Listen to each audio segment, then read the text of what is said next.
If you're a grad student feeling overwhelmed, scattered, and like your thesis is forever on hold, listen up. The number one reason most graduate students fall behind, it's not laziness, it's not lack of motivation, it's this: you're saying yes to everything except your own success. The endless seminars, the department socials, the just drop by invitations that quietly steal your energy. And by the time you realize it, you've been busy but not productive. Your thesis hasn't moved, your ideas are still scattered, and your stress level is sky high. Today, we're going to talk about why learning to say no might be the most powerful academic decision you ever make, and how it can save your research, your time, and your mental health. Let's get into it. You're new to grad school. Everything feels exciting. New faces, new opportunities, free pizza at every seminar. But then weeks go by, months even.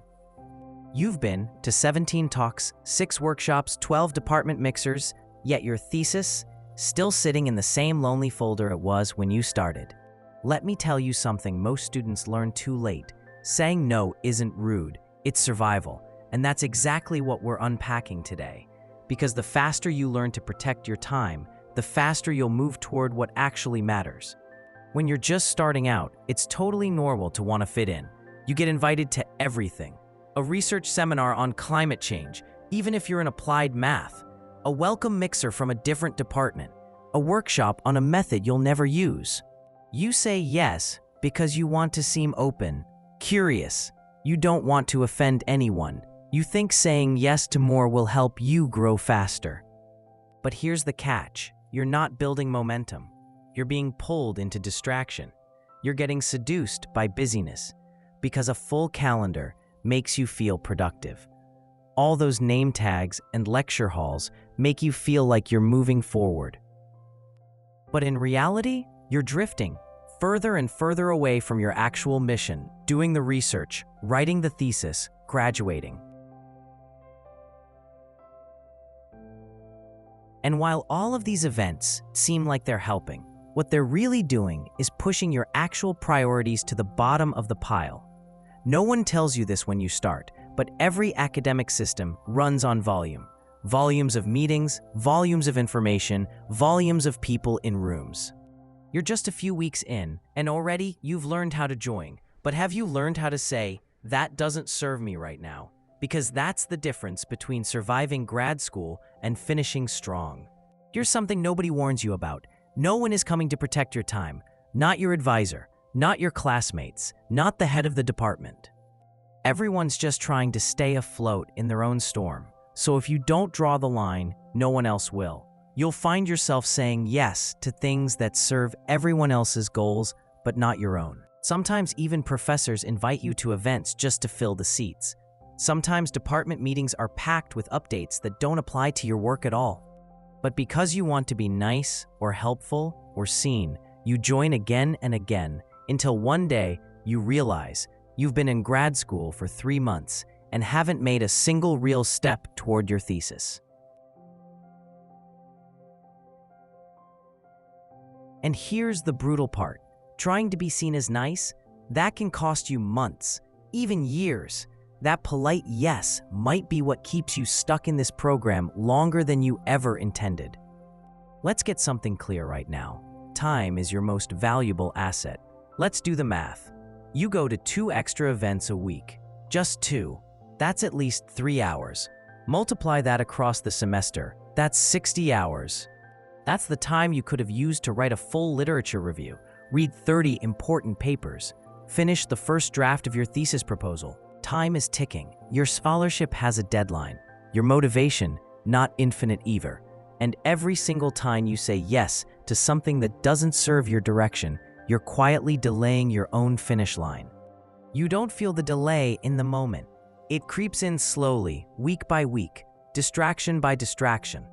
And one day, you're looking at your calendar and wondering, what do I actually have to show for all this effort? But here's the good news. You can take it back. You can reclaim your time with one simple skill, the strategic no. Let's break the myth right now. Saying no does not make you rude. It makes you focused. It makes you professional. It makes you the kind of person who gets things done, and you can do it with grace. Thanks for the invite, but I need to focus on my thesis this week. Or, that sounds interesting, but it's not aligned with my research right now. Or even, I appreciate the opportunity, but I'm prioritizing writing this month. No long apologies, no guilt. Because the truth is, boundaries aren't about being cold. They're about being clear. And I get it, the fear of missing out is real. What if that seminar turns into a future collaboration? What if this workshop leads to a connection? But here's what you need to remember. Every yes has a cost. You're not just saying yes to an event. You're saying no to your thesis, to your clarity, to your peace. What you're actually doing when you say no to distractions is saying yes to your own success. You're saying yes to starting your research with confidence, building a stronger relationship with your advisor, applying for internships or postdocs without the last-minute panic, graduating on time or even early. That's not missing out. That's alignment. And here's a mindset shift that will serve you forever. Not everything that looks good is good for you. Not every shiny academic invitation is meant for your plate. Your job isn't to do more. It's to do what matters most, deeply and well. Now, if you're wondering how to decide what's actually worth your time, here's a simple filter you can use. Is this directly connected to my research? Will this help me build a necessary skill or collaboration? Does it align with my 6-month academic goals? Would I still attend even if no one knew I was there? If the answer is no to most of these, politely decline. Use that filter like a compass. Let it keep you centered. Because here's what it really comes down to. You are the CEO of your graduate journey. No one else gets to decide how you spend your time. Not your lab mates, not your professors, not your peers. Being overcommitted won't earn you respect. It earns you burnout. But intentionality, that gets results. That builds your confidence. That opens real doors. So say yes to what aligns. Say no to what doesn't, and don't look back. You are not here to entertain people. You're here to create something meaningful, to grow, to contribute, and most importantly, to finish. Now it's your turn. Go to your calendar today, cancel one thing that's not aligned with your research, and use that space, just 1 hour, to reconnect with your real mission. If this resonated with you, hit subscribe, because we talk real here. Real struggles, real strategies, real grad school survival. Smash that like button if you've ever said yes when you should have said no, and drop a comment below. What are you saying no to this week, and what are you saying yes to instead? And know someone drowning in seminars and stress? Share this video. It might just save their thesis. See you in the next one. Keep your focus sharp and protect your time like it's your future, because it is.